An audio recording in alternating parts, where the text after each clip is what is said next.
चलिए चलते हैं। जब वो घर पहुंचे, अमिता ने बेमन से उनका स्वागत किया और उनका सामान छोटे से कमरे में रखवाया। नरेंद्र बाबू बोले, बहू यह क्या, शहर के कमरे इतने छोटे होते हैं? इससे अच्छा तो गांव है। अमिता बोली, पापा जी, जितना गुड़ डालेंगे उतना ही स्वाद मिलेगा ना। आपको क्या लगता है आपके भेजे हुए पैसे से घर हो गया? हमने अपने जीवन भर की पूंजी लगा दी, तब जाकर ये घर खरीदा है। कमला जी बोली, अरे बहू, इनकी तो मजाक करने की आदत है। कमरा छोटा हो या बड़ा, सबका साथ जरूरी होता है। अमिता बोली, मम्मी जी, ऊपर हमारा और बच्चों का कमरा है, नीचे ये आप लोगों का और एक गेस्ट रूम है। अब इससे ज़्यादा खर्च करने की हमारी औकात नहीं है। इतना कहकर आ गई। जैसे तैसे उस कमरे में दोनों ने अपना सामान रखा। 1-2 महीने बहुत आवभगत हुई। फिर एक रोज नरेंद्र बाबू कुछ दवाई के लिए सीढ़ियों से बेटे बहू के कमरे तक जा रहे थे तो नौकर बोला, बाबूजी, आपको जो चाहिए हमें बता दीजिए। मेम साहब ने कहा है नीचे से ऊपर कोई नहीं आएगा। अगले दिन बेटा दफ्तर जाने लगा तो नरेंद्र बाबू ने नौकरों की कही हुई बात बताई तो सुरेश बोला, क्या गलत कहा? उसने ऊपर आपकी बहू रहती है, ऊपर जाकर आप क्या करेंगे? और फिर खाने को मिल ही जाता है। अभी मैं दफ्तर जा रहा हूँ, मेरे पास समय नहीं है। नरेंद्र बाबू जिस उम्मीद से बेटे के पास आए थे, वो उम्मीद टूटती हुई नजर आई। बहू अपनी दुनिया में रहती थी, पोते पोती कभी दादा दादी को झांकने भी नहीं आते थे। बेचारे खुले आसमान की रोशनी से निकालकर इस अंधेरे में कैद हो गए। जब कुछ बहू से कहते तो उल्टा सीधा जवाब मिलता। बेचारी कमला जी दुखी होकर कमरे में सिमट कर रह गई थी। ये रोज की बात हो गई थी। करीब 4 महीने बीत गए। दोनों को अब वो कमरा काटने को दौड़ता था। एक रोज अमिता सुरेश से बोली, आप तो जानते हैं मैं अपने माँ बाप की इकलौती संतान हूँ। उनकी जो भी संपत्ति है मुझे ही मिलेगी, तो मुझे उन्हें यहाँ रखना होगा। सुरेश बोला, ये कैसे संभव है? माँ और पापा के साथ उन्हें यहाँ कैसे रखेंगे? अमिता बोली, अब इसका उपाय आप ढूंढो। ऐसा क्यों नहीं करते? उन्हें किसी वृद्ध आश्रम में रख दो, क्योंकि उनके पास अब है क्या? माँ बाप के पास अभी करोड़ों की संपत्ति है। हमारे बच्चों का भविष्य सुरक्षित है, सोच लो, वरना मैं अपने बच्चों को लेकर उनके पास चली जाऊंगी।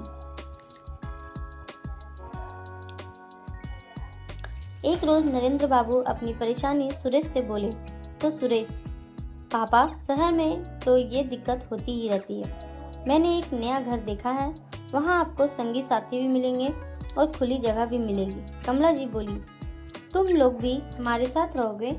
सुरेश बोला, माँ, मुझे ऑफिस के काम से कुछ साल के लिए बाहर भेजा जा रहा है, तो मैं सोच रहा हूँ आप लोगों को वहाँ शिफ्ट कर देता हूँ। मैं आता जाता रहूँगा। यहाँ अमिता और बच्चों को भी दिक्कत नहीं होगी, वहाँ आपको दिक्कत नहीं होगी। माँ बाप ने आंख मूंद कर बेटे पर भरोसा किया। अगले दिन बेटा दफ्तर से लौटा और उनका सारा सामान बांधने लगा। नरेंद्र बाबू शक की दृष्टि से देखा। बार बार कहने के आइएगा तो बेकार में अमिता से मनमुटाव होगा। रात के 9 बजे सुरेश उन्हें वृद्ध आश्रम में ले गया। आश्रम आसपास घोर अंधेरा था। वो लिखा हुआ पढ़ नहीं पाए। सुरेश उनको पैसे देकर बोला, पापा, ये ऑफिस में पैसे जमा करवा दीजिए, मैं आपका बाकी का सामान लेकर आता हूँ। मैनेजर ने उनका नाम पता सब कुछ लिखा। कुछ देर बाद वो बोले, मेरा बेटा अभी तक, मैं देख कर आता हूँ। मैनेजर हंसकर बोला, नरेंद्र बाबू, वृद्ध आश्रम में बच्चे माँ बाप को जब छोड़ जाते तो लौटकर नहीं आते हैं। उसकी बात सुनकर नरेंद्र बाबू और कमला जी के पैरों से जमीन खिसक गई। कमला जी रो कर बोली, हमें खुली जगह में रहने का वादा कर वृद्ध आश्रम में छोड़ गया। क्या इसी दिन के लिए हम अपने बच्चों को घर दिया ताकि वो बुढ़ापे में अपने माँ बाप को वृद्ध आश्रम में छोड़ जाएं? नरेंद्र बाबू सब समझ गए। कमला जी का रो रो कर बुरा हाल था। जब सुबह हुई तो अपने जैसे कितने ही लोगों को देखकर नरेंद्र बाबू कमला जी को बोले, देखो कमला, एक हम अकेले नहीं जिनके बच्चों ने उन्हें छाला हो। कितने ही माँ बाप ऐसे हैं जो अपने ही बेटे बहू के हाथों ठगे गए हैं। धीरे धीरे समय बीता। नरेंद्र बाबू ने ये सोचकर संतुष्ट थे कि कम से कम रोज की जिल्लत की जिंदगी से यहाँ पराये लोगों के साथ अपनापन मिलेगा। उन्हें इस बात से खुशी थी कि गांव की जमीन उन्होंने बेची नहीं थी। घर तो वहाँ भी था, पर अब वृद्ध आश्रम में ही रहना उन्होंने उचित समझा। अब हर साल गांव जाते और वहाँ से जो भी पैसे मिलते उससे वृद्ध आश्रम में रहकर अपना गुजारा करते थे। मित्रों, ऐसा क्यों होता है?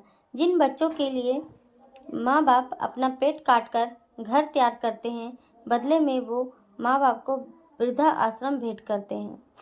तो दोस्तों, आपको हमारी कहानी कैसी लगी ज़रूर बताएं, और अगर सब्सक्राइब नहीं किए हैं तो हमारे चैनल को सब्सक्राइब करें, लाइक करें और कमेंट करें। मिलते हैं अगली वीडियो में। धन्यवाद।